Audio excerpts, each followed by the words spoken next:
नोटबंदीच्या 50व्या दिवसानंतर वाशिम शहरातल्या एटीएम बाहेर काय स्थिती आहे सांगतोय आमचा प्रतिनिधी प्रणय निर्वाण।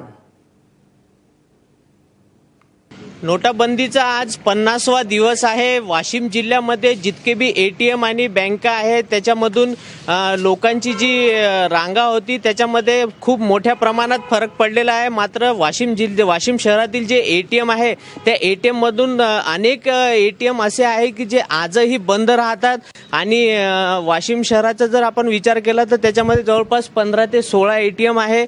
त्या 16 एटीएम मधून केवळ 5 ते 6च एटीएम सुरू राहतात। मात्र त्याच्यातही एक असं अडचण येते लोकांना की फक्त 2,000 रुपये निघतात, त्यामुळे लोकांना आजही अडचण येते। आपल्यासोबत एक ग्राहक आहे जो रोज 2,000 रुपये घेण्यासाठी इथे येतो। मला सांग, केव्हापासून तू इथे येतो आणि काय अडचण आहे आता, आणि आजचा 50वा दिवस आहे, काय अडचण आहे?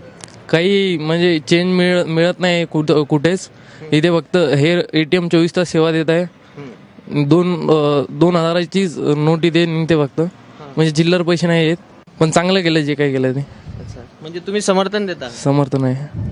आपण बघितलं की हा युवक दररोज येतो, कारण अनेक कामं असतात लोकांना याच्यासाठी, त्यामुळे हा रोज 2,000 रुपये काढतो।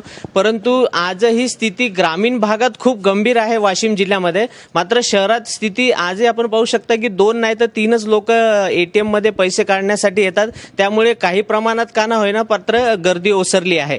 प्रणय निर्वाण, एबीपी माझा, वाशिम।